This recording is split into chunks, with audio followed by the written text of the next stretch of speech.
I was feeling a bit uninspired when it comes to making review videos, so instead of making a short review, I decided to give a brief tour of my layout. This is the main station on my layout. The building is two old sort of 1970s Hornby Railways buildings. They're both, well, just the typical station. One I got from my grandfather, which is the one on the right. The one on the left was on my layout when I got it. Eventually I'd like to move house and build a massive sort of layout where you sit in the middle, and that's going to have a resin station. But that's a long way off yet, so this more than suffices, and I do think it looks very good. On this side of the station there are two of those sort of waiting rooms. There's no footbridge to get to them, which is something that deeply annoys me, but there wasn't room to put one. So, again, that's another thing I'll do when I get my big layout, hopefully one day. I'll have a proper station. Yeah. It also needs some figures as well, because it does look very barren, and you'll see that when I really show off the main town area. Here's a very small engine shed. So I just imagine that there's like a station pilot or something that lives in there. I've actually broken off one of the door hinges in a shunting accident, so you can see a very ugly glob of blue tack holding on since I haven't gotten around to gluing it. Yeah, I'll fix that another day. I've got a lot of days to do because it's always, oh, it's another day. I need to sort my life out. Here are a pair of houses, and I imagine the people that live in them are very annoyed by the constant railway activity outside. My mum did the gardens on these because she knows much more about gardening than I do, so I'll have to show those in better detail in a second. So you can see that there's a lot of scatter, a variety of trees and plants. If my mum didn't sort of do technical advice, it would just probably be either a strip of grass or a concrete pad, since, as I said, I know nothing about gardening. There's this building, which I'm not really sure what this would have been, come to think of it. I imagine it is an abandoned building, but I imagine it's abandoned because the railway sort of boxed it in, and nobody wanted to run across the tracks to use whatever this was originally for. So, yeah, that's why it's probably abandoned. Here we have the farm, which you can see the farmhouse, and another derelict building. This town really does have a great economy. So, in the front yard, you can see a double-O dinky sort of, I think it's a Land Rover. Yeah, it is a Land Rover. I'm not that into British cars, I know more about American stuff. The farmer, a dead sheep, and Trevor the Retraction Engine, who appears to have crashed into the wall. The derelict farm building there is actually one of my favourites on the layout. I just wanted to show it in a bit better detail. This, by far, is my favourite area of the layout. It's a little loco servicing depot. Is it depot or depot? I don't know, it doesn't really matter. There's that dead triangle with the face on it, but I'll show you this one in a second properly. Here we have the shed. There are the coal staves, a wrecked wagon, the water tower, and the water crane. And behind that there's another little cottage. It's probably, if I had to live on the layout, I'd probably live here. But, yeah. Now this is the main town area. This is, I guess, Station Row, I guess I tend to call this street. I've never really formally named it, but that's kind of just what I've always thought it was called. That there is the sort of one of the first rows of sort of terraced houses. I think they're like Pocket Bond Classics or something. There's a sort of little van that needs to be replaced with something a bit more period correct. A convertible, I forget what type of car that is. And a little British Railways van. I think it's like Bedford or something. Yeah, it's Bedford. I'm just reading the grill now. So, yeah. I've got a lot of vehicles in my lap, because also, if you've seen my other video, you might know I like cars. Here's another road in the town. This one, I haven't even given it a name at all, so, you know, it's, I don't know, I can't think of a name on the spot. There's the sort of public bathroom thing. I bet they're pleasant. Ugh. The building with the blue accents is a chocolate shop, and the one next to it is a post office. This is the main street. You can see there are a number of shops, and in the background there's an Earl George, a Citroen 2CV, some van that I don't really know. I think it's like a Morris Bullnose or something. Volkswagen Beetle, a little sort of just in the bottom corner, post van that's a Thames or something, and just out of frame, Bulgy. There's another row of Pocket Bond Classics buildings. They are the shops, and I rather like them. They're not that expensive compared to the Scaledale stuff. There are 2 Hornby Scaledale houses and a toy shop as well.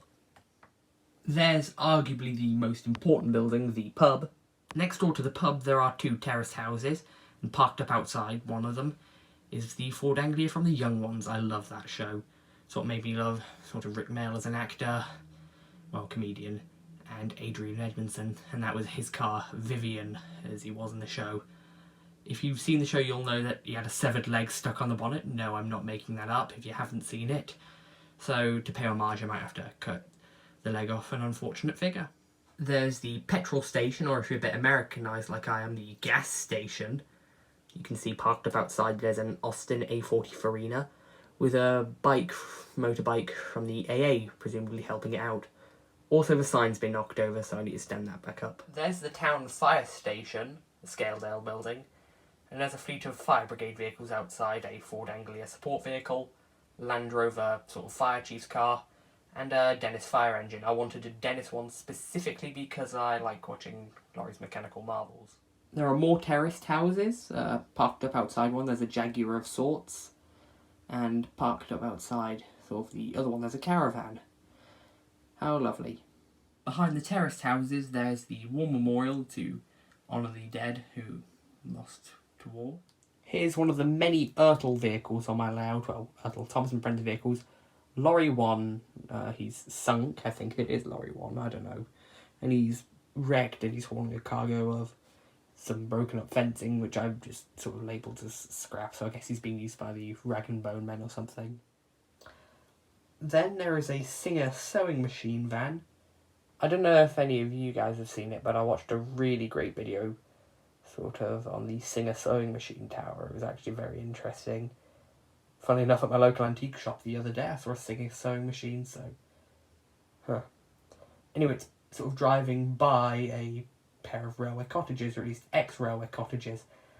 And in my mind, this is where the scummy people live. The people like Beyond Nightmare Neighbour Next Door or something. So I think I'll show you their garden, because it's pretty repulsive. So on the left, there's a double dinky Morris Minor pickup truck, or a ute as they're called in Australia. Then there's a Retraction Engine, which is a sort of, Trevor from the Save from Scrap pack. I actually got that mint on card with the flatbed and everything. Wonder what would be worth if I kept it mint on card.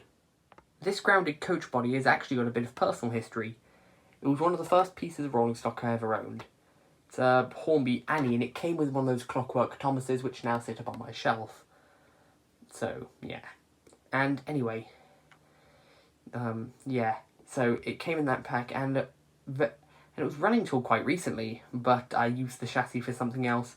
But I kept the body because it was too sort of sentimental to throw away, and eventually I'd like to weather it up and make it look like the people that live here, sort of just throw crap in it. That's my end goal for this sort of field area, just fill it up with as much junk as possible to make it look like they never throw anything away. What's that show? Hoarders. Yeah, they should be on an episode of Hoarders, these people. Then there's the bank with a Jaguar convertible outside it. There's not very much to say about it. It is a building. Got some trees. Just because I don't think it deserves a separate video, I'll show what's on top of my display case as well.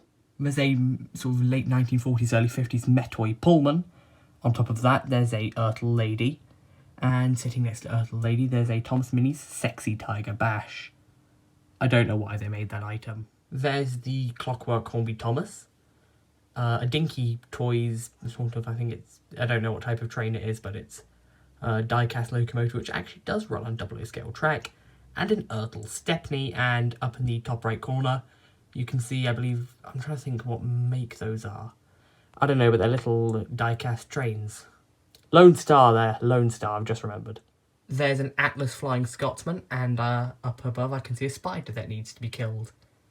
Damn it. There's more Lone Star trains, and behind that there's a little lubrication bottle of Shell oil. It's long, sort of dried up. Well, there's none in there, so that's what I meant to say, but yeah, it's from 1958, so there's nothing in there. There's another Clockwork Thomas, a Take-Along Metallic Duck, a Take-Along Metallic Thomas, and an Ertl Thomas. Now, I'm going to say the most controversial statement in the fandom, or at least the merchandise side of the fandom. I don't think the Ertl Thomas is very good. It's too long, I think it's too sort of low, and his face juts out too much, and it does not look like Thomas's face. I don't know why more people don't say the Ethel Thomas doesn't look very good. I suppose because Leo can video set it and go against him, and it's sacrilege. If you like him, you can like him. It's just my personal opinion. Well, thank you very much for watching. Please do subscribe, because I would like to hit 75 subs. That would be pretty cool. And, thank you for watching. Goodbye for now. Ta-ta.